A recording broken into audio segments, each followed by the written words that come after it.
కూల్చివేతలతో రోడ్డున పట్ట బాధితులకు ప్రభుత్వం అండగా నిలిచింది. మంత్రి తుమ్మల చొరవతో వెలుగుమట్ల బాధితుల జీవితాల్లో వెలుగులు విరిచిమ్మాయి. అక్రమార్కుల భరతం పడుతూనే నిజమైన నిరుపేదలకు అదే చోట ఇళ్ల పట్టాలు అందజేసి సర్కార్ తన చిత్తశుద్ధిని చాటుకుంది. దళారీల చెర నుండి విముక్తి పొందిన వెలుగుమట్ల ఇప్పుడు మోడల్ కాలనీగా ఎలా మారుతోంది?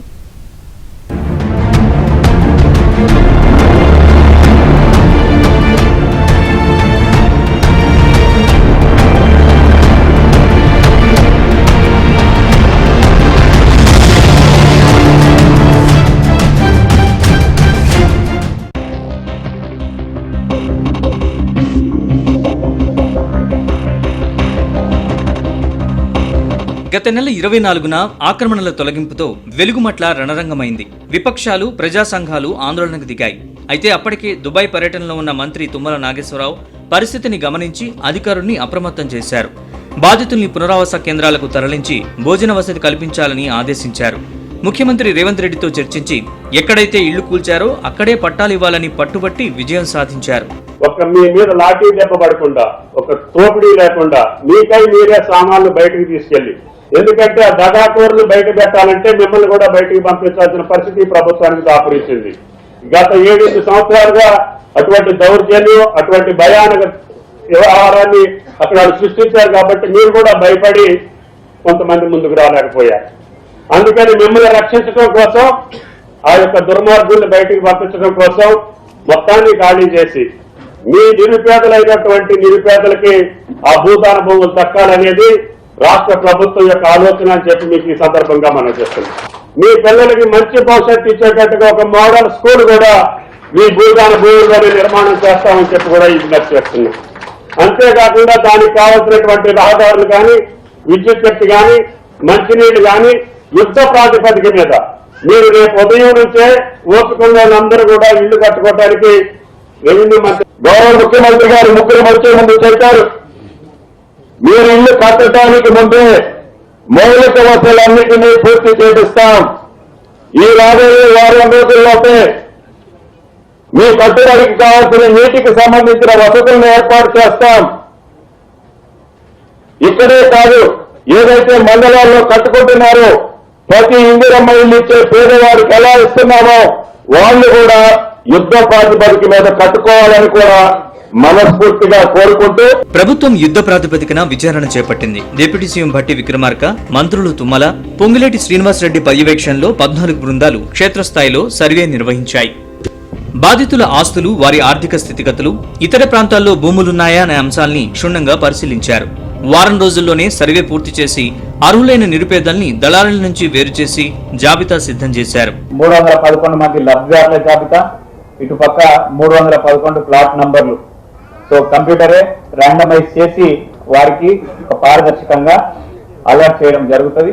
సో మీరు చూసినట్లయితే ముందుగా కాలనీ సెలెక్ట్ చేసి ఫస్ట్ బెనిఫిషియరీ లిస్ట్ ఏదైతే ఉందో మన దగ్గర అది ఫ్రీజ్ చేయడం జరుగుతుంది.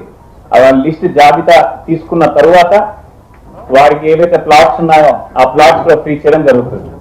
దాని తదుపరి అలొకేషన్ ర్యాండమైజ్ చేయమని చెప్పి కంప్యూటర్ కి మనం క్లిక్ చేసిన తరువాత అది ఇమీడియట్ గా లిస్ట్ ర్యాండమ్ గా ఈ 311 మంది మహిళలు ఎవరైతే ఉన్నారో వారికి ఆ ప్లాట్ ర్యాండమ్ గా అలర్ట్ అవుతుంది. మొత్తం 726 మంది బాధితుల్లో 412 మందిని అర్హులుగా గుర్తించారు. వీరిలో ఖమ్మం జిల్లాకు చెందిన 311 మందికి ఒక్కొక్కరికి 75 గజాల ఇంటి స్థలంతో పాటు ఇందిరమ్మ ఇల్లు మంజూరు చేశారు. మిగిలిన 101 మందికి వారి స్వగ్రామాల్లోనే ఇంటి స్థలం, 5 లక్షల ఆర్థిక సాయం అందించాలని నిర్ణయించారు. కేవలం మాటలు చెప్పడమే కాదు, చేతల్లో చూపిస్తూ వెంటనే ఇళ్ల పట్టాలు పంపిణీ పూర్తి చేశారు. ఇంకెవరికి మేము తాళాలు వేసుకొని, పని వేసుకొని, సామాన్ అందులో పెట్టుకొని కూలికి పోయి మా ఇల్లు మాకుంటుందో లేదో తెలియదు. ఆ ఇంట్లో ఇంకెవరు పెడతారో తెలియదు. ఇంకెవరికైనా డబ్బులు వసూలు చేసి ఇల్లు ఇంకెవరు కేటాయిస్తారో తెలియదు. ఇటువంటి భయాందోళన మధ్యలో 7 సంవత్సరాలుగా బతుకుతున్నటువంటి ఈ కుటుంబాలకి ఈరోజు నిర్భయంగా, ధైర్యంగా, ఆత్మ గౌరవంతో బతకడం కోసం ఈ రోజు మన ప్రభుత్వం, పేదల ప్రభుత్వం మీకు పట్టాలు అందిస్తా ఉన్నాం. ఈ ప్రభుత్వం అందించిన పట్టాలు పుచ్చుకున్న తర్వాత ఏ ఒక్క మాఫియా సంబంధించిన సభ్యుడు ఆయనకు వచ్చి మళ్ళీ డబ్బులు అడగటం కోసం కానీ ఇల్లు ఖాళీ చేయడం కోసం ప్రయత్నం చేస్తే ఈ ప్రభుత్వం అండగా ఉంది. ఒకవైపు పేదలకు పట్టాలిస్తూనే మరోవైపు దళారీల వేట మొదలైంది. బాధితుల నుంచి వసూలు చేసిన ప్రతి పైసా తిరిగి ఇప్పించాలని ప్రభుత్వం పోలీసుల్ని ఆదేశించింది. సిపి సునీల్ దత్ నేతృత్వంలో విచారణ జరిపి ఇప్పటికే 30 మంది దళారీలను అరెస్ట్ చేశారు. పరారీలో ఉన్న మిగిలిన వారి కోసం గాలింపు ముమ్మరం చేశారు. పేదల రక్తాన్ని తాగిన ఏ ఒక్కరిని వదిలిపెట్టబోమని ప్రభుత్వం స్పష్టమైన హెచ్చరికలు జారీ చేసింది. ఇప్పటి వరకు 26 కేసెస్ రిజిస్టర్ చేయడం జరిగింది. దీంట్లో వారి కొంతమందితో ఇప్పుడు ప్రజెంట్ గా పాత వాళ్ళకి సేల్ చేసిన భూమి కూడా మళ్ళీ కబ్జాలు తీసుకొని కొత్త ఇల్లు కట్టాము ఎక్కువ ప్రైస్ లో సేల్ చేసి కూడా స్టార్ట్ చేయడం జరిగింది. ఇది కూడా మేము ఐడెంటిఫై చేయడం జరిగింది. రీసెంట్ గా మేము ఒక రేడ్ లో తెల్లూరి కృష్ణ ఇంట్లో ఒక పేపర్ కూడా మాకు దొరికింది. ఇందులో 3 crore వరకు వాళ్ళు కలెక్ట్ చేసింది డబ్బుకి రికార్డ్ మాకు 2024 మే వరకు ఉన్నాయి. తర్వాత కూడా ఇది కంటిన్యూస్ గా వాళ్ళే డబ్బు కలెక్ట్ చేయడం జరిగింది. ఇందులో మేము వాళ్ళ అందరి మీద ఇప్పుడు కేసు రిజిస్టర్ చేయడం జరిగింది. 11 మందికి ఆల్రెడీ అరెస్ట్ చేయడం జరిగింది. నేడు వెలుగుమట్ల రూపురేఖలు మారిపోతున్నాయి. మంత్రి తుమ్మల స్వయంగా పర్యవేక్షిస్తూ ఇళ్ల నిర్మాణానికి ముగ్గులు పోయించారు. అక్కడ కేవలం ఇళ్లే కాకుండా మోడల్ ఇంటిగ్రేటెడ్ స్కూల్, కరెంట్ లైన్లు, మంచినీటి పైప్ లైన్లు వంటి సకల సౌకర్యాలతో కూడిన ఆధునిక కాలనీని నిర్మించేందుకు యంత్రాంగం రాత్రింబవళ్లు శ్రమిస్తోంది. 10 ఏళ్ల చీకటి నుంచి వెలుగుమట్ల బాధితులు ఇప్పుడు కొత్త జీవితంలోకి అడుగు పెడుతున్నారు.